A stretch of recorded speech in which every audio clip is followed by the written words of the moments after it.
Dragon Ball Legends has been out for a little over 2 years now, and it's safe to say that, personally speaking, I do enjoy the game. I play it every single day. I do events, I do PvP, I do co-op, but throughout those 2 years though, there have been problems with the game as well. And there are some that have been addressed, but then there are still a few prominent issues that are still within the game. And of course, all of us would want nothing more than to have those issues be resolved for the overall betterment of the game, but they're still here as of this video. So today I want to talk about, I guess, the general issues of Dragon Ball Legends and hope that there could be a fix that comes along in the future to fix these problems. The first issue on my list are the events. Now, in a general retrospect, we do get events that sometimes last a good amount of time and sometimes are spaced absolutely horribly, but as of late we've been getting events that have been spaced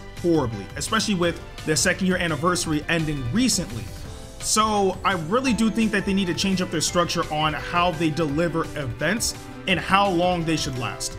Our longest running events are usually the ones that go from, you know, stages 1 all the way up to 50 or 51, but there was a point in time where we got events that went all the way up to 100. There were times where we got events that would go up to hard mode difficulty, that would go up to scream mode difficulty, and we haven't gotten scream mode in a very long while. And not only that, after you beat the events, that's it. Like, there's really no replayability unless they add like a particular equipment in there or whatever the case may be. And I really don't think that that is a smart way to go about trying to extend the longevity of the PvE portion of the game. I think that they need to restructure everything to the point where we have a solid amount of events that will actually keep us occupied for the entire month. There should be more, right? Because those events can be beaten within a day. 1 day's worth of events is not enough to keep people occupied. Now, I'm not saying that there aren't people out there that may need a bit of extra time to beat those events, and obviously people like have their own daily lives to worry about, so people can't really be on it like just 24/7. But for the people that do have time, or just in a general retrospect, just for being able to add more content to hold us by until next month when you have your next new ideas out, you should add more events. Not only that, add new events too, because they have gone on a spree of bringing back old events, which to the newer player base is fine, because, you know, some people probably don't have some extreme units, some sparking units, stuff like that. That's fine, but add new events. And if you do add a new event, make it long lasting, or add more than one, you know, or even add more than two, because there's times where they'll add 2 events, but they're so easy to beat that you can still beat both events in 1 day. That's not how it should be structured. So if they find some sort of method that allows them to, again, add some events that will actually last an entire month and space it out properly, then I think that would be overall beneficial. Also, bring the harder difficulties back. There's no reason why we shouldn't have harder difficulties. Heck, even if I recall correctly, and this is events aside, in story mode, we haven't had a hard difficulty story mode since part 3. We're going on to part 8 now, and we still don't have hard mode. Hard mode was another way for us to earn free crystals, and that resource has practically been depleted by now. Bring back hard mode difficulty for story mode, bring hard and scream mode difficulty back for events. And not only that, I think there's another difficulty after scream mode. I think it's like disaster or something along those lines, like a really like brutal difficulty. For those who are brave enough to want to attempt to do that, let them take that on. And if they manage to get through the hardest difficulty, give them an insane award, an actual incentive to try to attempt it. And if they beat it, they get heavily rewarded for it. Heck, 2,000 crystals, 5,000 crystals, like a solid amount of like multi-Z powers, or whatever the case may be, or like, you know, guaranteed, I would say like guaranteed summon tickets for like the recent banner, right? Guaranteed sparking summon tickets for like, you know, whatever the recent banner may have been. Like, for example, if it was like, you know, the anniversary banners, or you know, whatever the new banner is, you get a guaranteed sparking unit. Like if you manage to beat like that particular difficulty, and not just any guaranteed sparking unit, a guaranteed featured unit. Like that would also be a good way to get free-to-play players to try to at least attempt to do that. I mean, free-to-play players do have the ability to summon on banners and be able to get the new units, but obviously since they don't pay to get their crystals, their options are limited. But for those who are lucky enough to, you know, pull the units, maybe they can try that hard difficulty, maybe be able to prevail and boost that new unit they just got, you know? I'm just spitballing ideas, but events, there does need to be a new structural change, and I hope that whatever option they decide to do will actually make events last longer in a much more healthy way, instead of releasing, for example, 30 battles on one day, making us wait 2 days, releasing the other 10, making us wait another day, and then releasing the final few battles. That doesn't really work well. Just come up with the new structure and I'm pretty sure events will be fine. Next up is co-op, and I really can't stress this enough. Look, personally speaking, like co-op was one of the modes that I was extremely excited about when it first got announced. And I realized that I really don't touch that mode that much anymore. And it's because of there's one quality of life change that they could add that will actually fix something for me. But then there's another portion that's just like, bro, why are you doing this? The quality of life change that I would like to see them do for co-op, and I can't stress this enough, give us a Dragon Ball tracking system for our buddy, please. Because you implemented the double Rising Rush system, which honestly is fine. You know, it's a great incentive to actually try to pair up with your partner to use Rising Rush. That is good. That is good. But we have no idea when to do so because we can't tell how many Dragon Balls our buddy has. Give us a Dragon Ball tracking system for our buddy. It's entirely possible because there's no way in the world that within the HUD system, or at least during co-op, you're able to see your buddy's health in real time. We can see what moves and specific arts that they use in real time, but you can't track their Dragon Balls in real time. You should be able to do that so we can actually coordinate to use the double Rising Rush, a system that was implemented for us to team up and take down the boss quickly. It's extremely difficult to do. Like, people are literally saying, like, for example, tap blast equals RR. You know, like people shouldn't have to change their names in game to try to coordinate with their buddy. Like, because if that's the case, why even add co-op if you can't communicate in some form or fashion? So I think of at least a small thing, in my opinion, which is entirely possible to be implemented, would be add a Dragon Ball tracking system for your buddy, like literally above like their health gauge and slightly above like their portrait. Just have like 7 circle slots right there, like lined up in a row, and you can see like which Dragon Balls they've obtained. And when they attain all 7, then like maybe their HUD starts glowing or something. I mean, obviously you can visually see that, you know, they have 7, but they make it noticeable. Hey, look, your buddy has 7 Dragon Balls. They can see how many you have too, but get as many as you can quickly. So that way you can do double Rising Rush. That would be an absolute godsend. It's at least a form of communication that we have that will help us defeat the boss faster. So that's one thing. But the other is also increase the rate of the Dragon Ball cards that we receive during co-op, because there are times where, and I don't know if I have videos on this. I think I have a few videos where I would go about attacking the boss, and there's times where my opponent gets Rising Rush instantly, and I literally have like 1 Dragon Ball card after like 30 seconds of the battle. That makes no sense at all. I don't understand what the reasoning is to hinder the amount of Dragon Balls we're able to obtain within our first usage of Rising Rush, I should say, in co-op. It makes no sense. Like, I don't know if they did that as an artificial difficulty thing, or if they did that in the sense of, I don't even know what.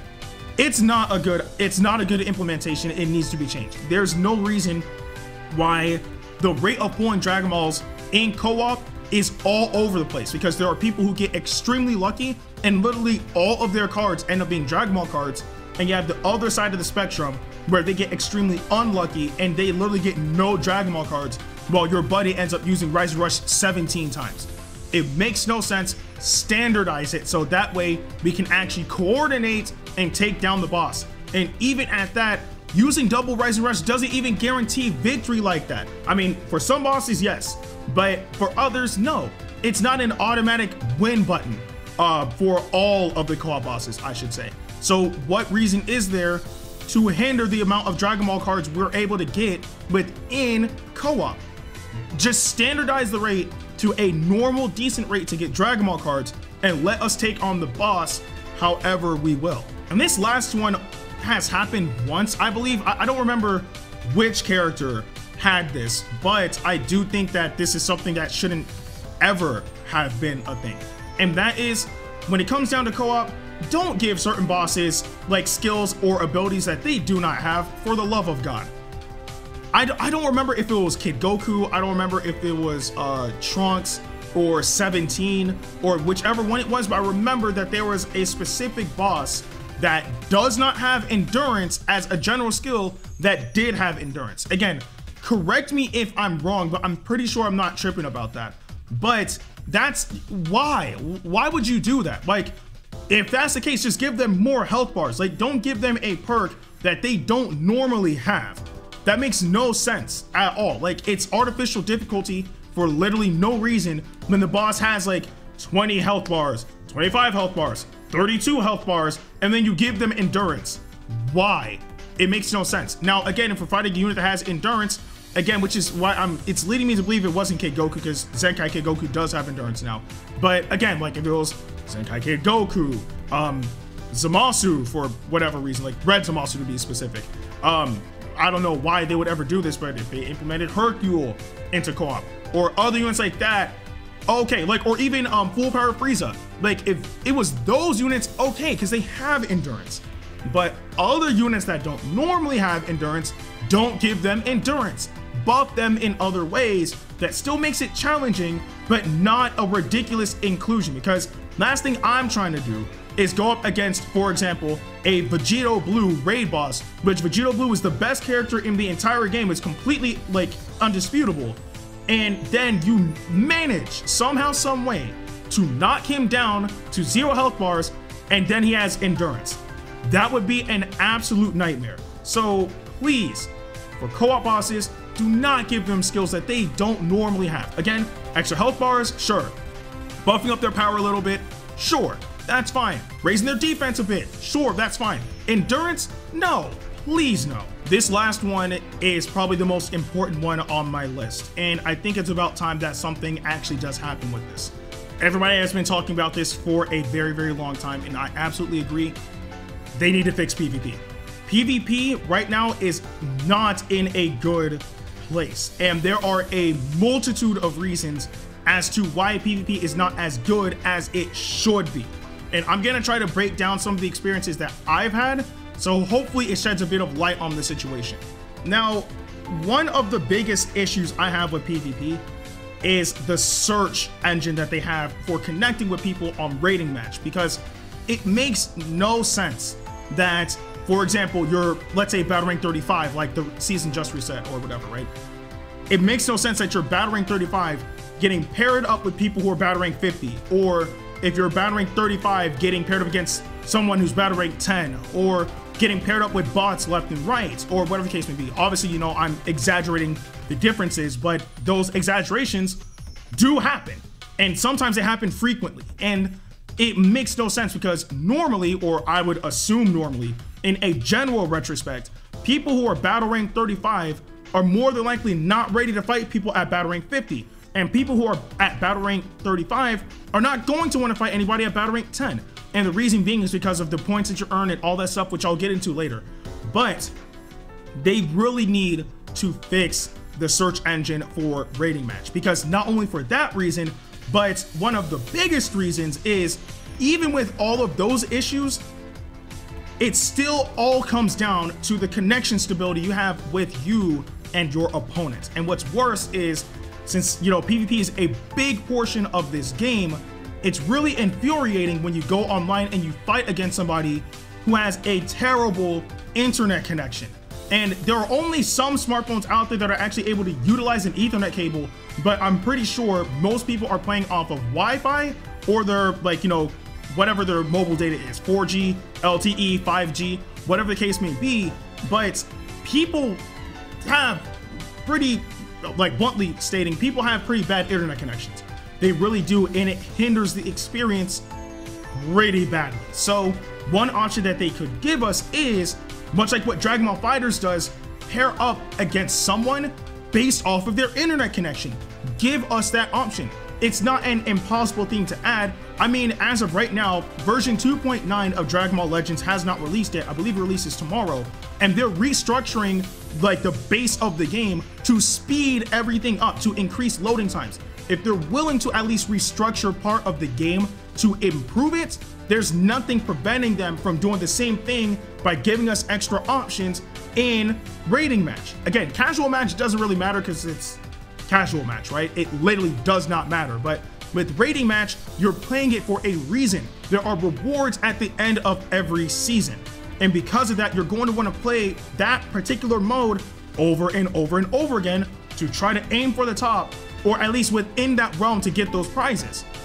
It makes it difficult when every match that you play is either against somebody you're completely mismatched against, or you're fighting a bot all the time, or lag, which lag is one of the worst things out of all of them. And then there's the issue with like people like, you know, hacking the game and all that stuff. And that's something that like I'll touch upon later. But what they should do is give us the ability to connect onto rating match and select what quality option we want to connect to somebody with. Again, with Dragon Ball FighterZ, you have the option of anything goes, which means you literally do not care who you go up against. You just want to fight somebody, which again, if you have that as an option, by all means go for it, right? But then you also have people want to connect for some strange reason. People want to connect with people who have a bad connection. People who have like, I don't know, like a mediocre connection. People have an average connection. People have a good connection, and people have literally god tier internet. Like, I'm pretty sure everybody would want to connect with somebody who has god tier internet, but you also need to be aware of what your connection is as well, so you don't hinder the experience for them. But by giving us those options though, and also with restructuring so we pair up against people around our battle rank, which I'll touch upon in a bit, but by giving us that option, that already eliminates the possibility of you connecting with somebody who has a terrible connection. Because the truth of the matter is, regardless of how many times the developers have emphasized if you have a bad internet connection, do not play PvP, but people still do it anyway, at least we have an option to steer away from that and only connect with people who have a good internet connection. And last time I checked with literally any video game ever, giving us options is never a bad thing. Apart from the actual quality options of, you know, connectivity and whatnot, the other thing would be, I guess, connecting with people who are around the same rank as you. And again, I touched upon it a little bit earlier in like the last little portion I just spoke on, but it happens quite frequently where you would be, for example, at battle rank 35 and you fight somebody who's completely out of your realm, either for, I wouldn't even say for the better, it would always be for the worse. Either somebody who's extremely below you that will give you no points, or someone who's extremely above you where you would earn points, but the probability of you winning is pretty low in a general retrospect. I know there's some people out there who would be at battle rank 35 who could probably defeat somebody at battle rank 50. That's fine. I'm not knocking that down. But what I'm saying is, in a general retrospect, most people who are at battle rank 35, who are probably just getting back in PvP, or people who play a bit more casually than a lot of others out there, probably aren't ready to fight somebody who's at battle rank 50. So I think that they need to find a way to also fix that portion of the search engine, and also for the overall benefit of earning points, because it also makes no sense how you pair up with certain people and there are moments where you earn less than how much you lose, and that's just not right at all. I mean, there is vice versa where there are moments where you earn more than you lose, but that's only if you're under battle rank 50 to a certain degree.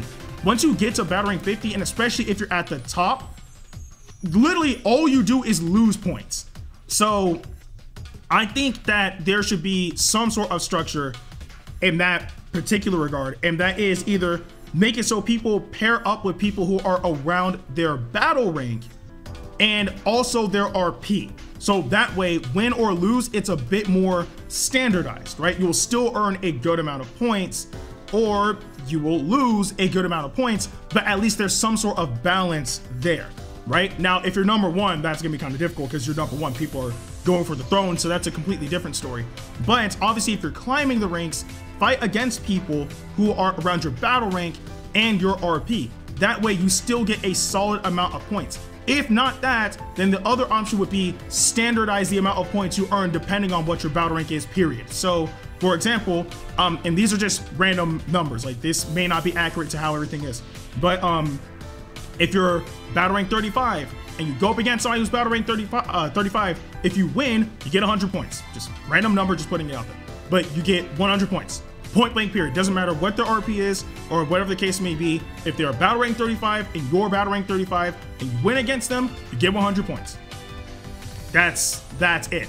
Like, you fight people within your battle rank in order to help you increase by having a standardized amount. Now, this has happened in other Dragon Ball games before. I'm trying to remember if it happened in either Xenoverse 1 or Raging Blast 1 or 2. Something along those lines, but there was a moment where you would pick a particular rank to search up with, and if you beat that rank, you would get a specific amount of points. They haven't done that in a very long while now, but it's still something that could potentially fix that issue. That way, you still get points, but obviously if you lose against them, you do lose a respectable amount of points, but everything is standardized, so there's some sort of balance there.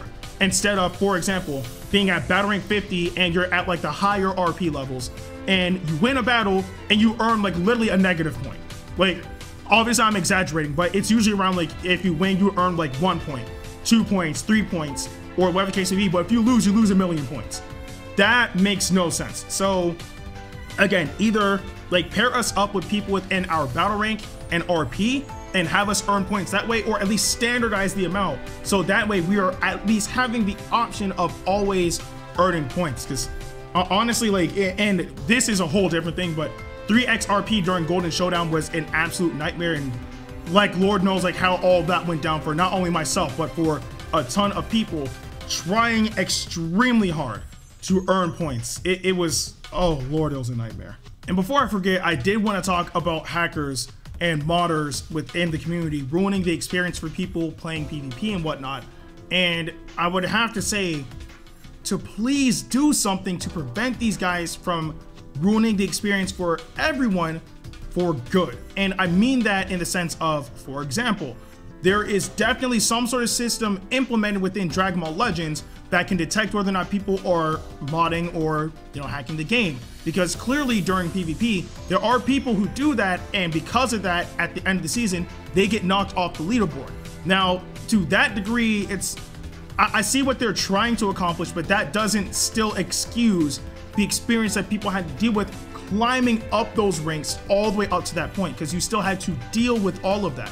So knocking them off the leaderboard is one thing, but still the struggle that you had to endure fighting against people who are modding the game to boost all the way up to the top it's ridiculous.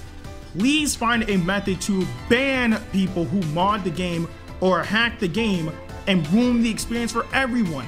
I mean, knocking them off the leaderboard is one thing, but another thing would be, for example, since it's against the terms of service of Dragon Ball Legends anyway, if you mod or hack the game, ban their account. Like, that's at least something. And I know that people can, you know, continuously, you know, try to make new accounts, hack that account, go back online, all that stuff.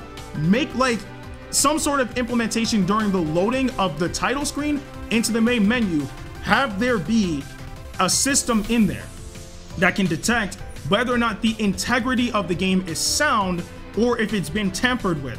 If it's been tampered with, then you ban that account. I think that's fair. So that way it prevents the ability of people who mod the game to come online and ruin the experience for everyone. And I mean, I guess they could also try to ban, like, you know, account IDs as well, so you can never try to go back and use that account again. But still, implement a feature that prevents people from even logging into the game if the integrity of the game is not sound. And I think they actually do that to a degree, but not to the degree of preventing modders and hackers from going online and ruining everything for everyone. So again, during the title screen, make it so that it does a check of whether or not the game is, you know, sound and is obviously official, or if it's not. And if it isn't, then of course ban that account, and hopefully it'll prevent people from trying to connect onto the game with mods or hacks or whatever the case may be. If people find a way to bypass that, I mean, you guys are developers for a reason. I'm pretty sure you have a team that can probably get to work on finding ways to patch out whatever exploit they may find, but still at least take steps to ensure that people enjoy the game longer than, you know, just knocking them off the leaderboard because they modded or hacked the game and then having them do it all over again during the next PvP season. And also, this is on a side note, don't release banners that have units dead on arrival. That makes no sense. I mean, there are some units that get like a slight pass because there are certain tags that they can flow in that can help them fight off against whatever opponent. But the second portion of the anniversary banner, which was the PyCon and Super Kaken Goku banner, don't do things like that. It makes no sense to release a transforming PyCon, actually a unit that I really like because I really like PyCon, but it doesn't make sense to release a unit like that who's dead on arrival because the person who is dominating online is a blue unit. And not only that, PyCon is part of the powerful opponent tag, but doesn't buff the tag. It makes no sense. Why release a unit that has, in my personal opinion, no kind of viability in this current meta? Like, that unit was literally dead on arrival. Don't do things like that. The only reason why the red Super Saiyan Blue Goku gets a pass is because there are tags that he can actually be on, and not only that, one of those tags pairs him with Vegito Blue. So you can actually have them work together instead of against each other. I mean, granted, I mean, obviously, you know, like, if the opponent picks like Vegito Blue and all that stuff, you know, that's like you going up against the opponent, but at the very least, you have like your unit paired up with Vegito Blue and other strong units that can keep that unit safe. So yeah, don't release units that are dead on arrival. Think before you actually release these units. And again, if PyCon was any other color and obviously buffed, you know, powerful opponent, he would be fine. I'm pretty sure he would be fine if he was literally on every or any other tag or any other element factor. And it's so sad because I saw on Twitter one day of a person using PyCon's green card, you know, the special skill, doing the dance or whatever, and got one-shotted entirely by Vegito Blue. And that was, you know, obviously post-transformation, using your special skill, and still got one-shotted by a final Kamehameha. No chance of survival at all. He instantly died. Don't release units that are literally completely useless. I think I've gone on long enough talking about all these things, and I'm 100% certain that there are some things that I probably am oblivious to, that because of that, I probably didn't even get to touch upon. And if that's the case, then you guys let me know in the comment section below. This is something that really needs to be said because I enjoy this game. I play this game every single day, and all I want to see is this game flourish, but that can't happen unless there's some sort of change within how everything is structured. I don't think that I'm really a major voice in the community, but I still want to be able to at least bring this out there, so hopefully maybe something will happen. I know a lot of you guys enjoy this game, and there are a lot of you guys who are dropping the game because you guys aren't enjoying it anymore, and that's the last thing that I would want to happen. I want all of you guys to enjoy the game, which is why I'm making this video. And I'm pretty sure that there have been other content creators as well who have made videos similar to this. So hopefully you guys take all of our ideas into consideration.